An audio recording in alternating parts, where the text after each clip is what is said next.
अगर 2 लाइन का हम एक परिभाषा लिखवाते हैं और कहते हैं याद करो, तो याद नहीं होता। लेकिन अभी क्लास में कहा जाए कि एक कथा कह रहे हैं, ठीक है ना, याद हो जाएगा। तभी पूरी कथा जितने जल्दी हम कहकर खत्म करेंगे पूरा याद, सुनते सुनते याद। आखिर क्यों, इसका कारण क्या है? कथा सुनते समय आपका ध्यान एकदम केंद्रित होता है, क्या कह रहे हैं, इसमें आनंद आता है। लेकिन वही पढ़ाई की बात आती है, ठीक है ना, तो बस उधर पढ़ाई हो रहा है, हम इधर ध्यान दे रहे हैं, किसी दूसरी तरफ देख रहे हैं। सबसे जरूरी है कि आप लोग जितना आनंद कथा में, एक कथा सुनते समय जितने आनंद से उसको सुनते हो और समय देते हो, उतना ही अगर आनंद से पढ़ो। कि पढ़ाई हमारे लिए उपयोगी है और हमें जरूर पढ़ना चाहिए और बढ़िया से, तब जाकर पढ़ पाओगे। ये भी उतनी ही जल्दी याद हो जाएगी जैसे कथा याद, तो उसमें आनंद बहुत आता है। पढ़ाई में आनंद नहीं, बस पढ़ाई का नाम सुनते हो, पढ़ाई से भागो, ठीक है ना। पढ़ाई को ही बीमारी समझते हो।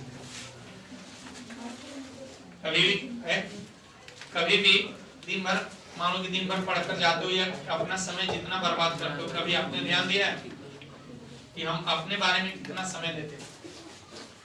कभी तुमने पूरा समय, आज के दौर में देखिए कोई भी लोग हैं दूसरों के बारे में पूरा समय गुजार रहे हैं, दिन भर बैठेंगे कहीं और दूसरों के बारे में पूरा समय गुजार रहे हैं, बात करते हैं।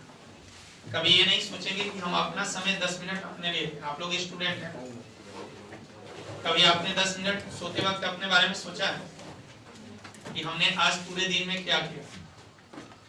क्या आज हम पूरे दिन पढ़ने में या मैंने कौन सी गलतियां की, कौन से सही काम किए, कितना गलत किए, कितना सही किए? कभी अपनी गलतियों को ढूंढे हो? दूसरे की गलती निकालना हो तो कोई भी व्यक्ति कितनी गलतियां निकालते हैं, लेकिन अपना समय अपने लिए नहीं दे पाता।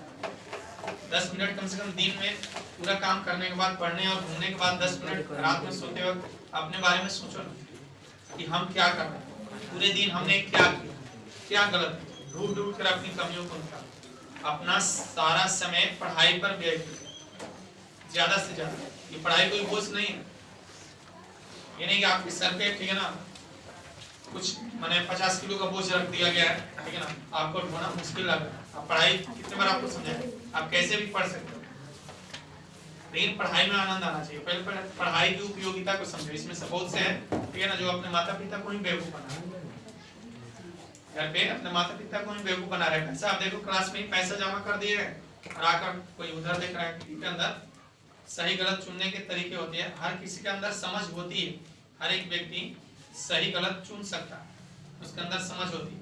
सिंपली हम आपको बता रहे हैं। जैसे मान लो कि आप कभी पिक्चर देखते हो, पिक्चर देखते हो, वो भी अगर कोई भी देख रहा है, यानी एक ही व्यक्ति, जो व्यक्ति एक पिक्चर में अगर अच्छा काम करता है तो आप उसका सपोर्ट करते हैं, आप कहते हैं वो पिक्चर का हीरो है क्योंकि बढ़िया काम कर रहा है, और आप उसी की तरफ होते हैं।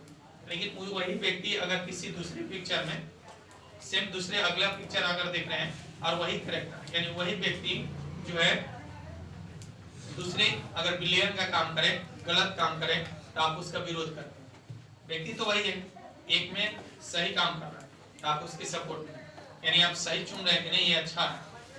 और वही व्यक्ति अगर दूसरे पिक्चर में, दूसरे मूवी में अगर गलत काम करता है तो आप कह रहे नहीं ये गलत है, तो उसके आप विरोध में।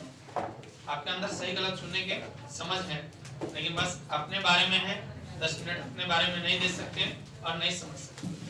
सोते वक्त कम से कम 10 मिनट अपने बारे में और से सोचें कि हमने आज पूरे दिन क्या किया। 10 मिनट अगर अपने बारे में सोते वक्त जा रहे हैं सुने, और उस समय सोचिएगा ना कि हमने क्या गलत किया, क्या सही किया, तो जरूर अपने गलतियों को सुधार पाइएगा। अपने गलतियों की तरफ नहीं हमें देना। आज के युग में आज सभी व्यस्त है, आपका एक एक मिनट महत्व रखता है जीवन। आप लोग पूरा एक स्टूडेंट हो और पूरा समय अपना बर्बाद कर देते हो। वैसे आप जानते हैं पढ़ाई कोई हार नहीं है, बल्कि पढ़ने में हमें अच्छा लगना चाहिए, इसके महत्व को समझो। आज पढ़ाई है तभी सब कुछ है। आज दुनिया में सबसे बड़ा धन क्या होता है? पढ़ाई होता है। अभी क्लास में समझाया जाता है, बस इतना ही आपके पास समझ होती है, थोड़ा सा समझे और उसके बाद से वही है। जैसे मान लो कि देखो ना, अभी आप दो समझाते हैं 10 मिनट, ठीक है सर खा रहे एकदम बढ़िया से पढ़ना है, लेकिन आज से एकदम पढ़ना है, बस बाहर जाते हो भूल जाते हो, फिर 2 घंटे के बाद भूल गए, फिर जैसे जी रहे वैसे।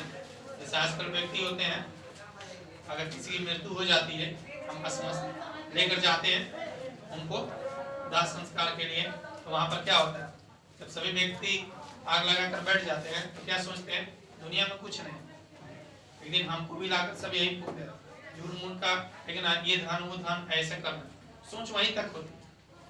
और जैसे ही वहां से उस स्थान से हटते हैं फिर कहते हैं कि फिर अपने में लग जाते हैं।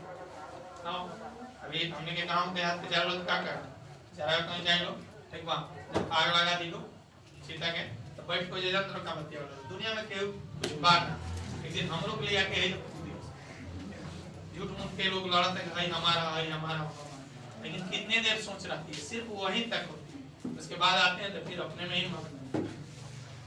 भैया तुम होगी पढ़ाई में बस यहाँ पर समझाए तो 2 मिनट ही रहता है, 2 मिनट के बाद फिर घर पे जाते तो भाई अपना समय जो आप बर्बाद करते हैं दूसरे कामों में, उस समय को सिर्फ पढ़ाई पर तो लगाना है, चारों तरफ से समय को खींचकर पढ़ाई पर लगाना है। जितना अधिक समय अगर पढ़ाई पर दीजिएगा उतनी ही आपकी स्टडी होगी, स्ट्रांग होगी, पढ़ने में अच्छे रहिएगा। पढ़ाई का विशेष रूप से ध्यान, अभी 10th क्लास में आपका ध्यान होना चाहिए कि हम बढ़िया से पढ़ें, बढ़िया से पढ़ें।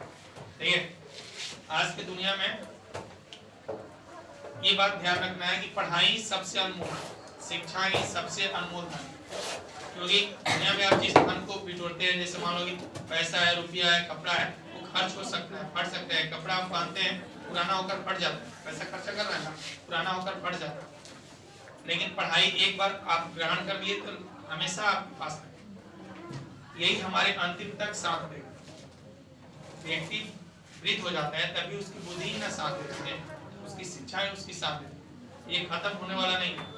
दुनिया में जो भी हम धन पैसा रुपया जो भी कमाते हैं वो खर्च होता है, ठीक है ना, उसका नष्ट होता है, उसका खर्च करते हैं तो वो कम होता है, लेकिन शिक्षा रूपी धन कभी कम नहीं होता। हम खर्च भी करते हैं तो ये बढ़ता है, कम नहीं होता।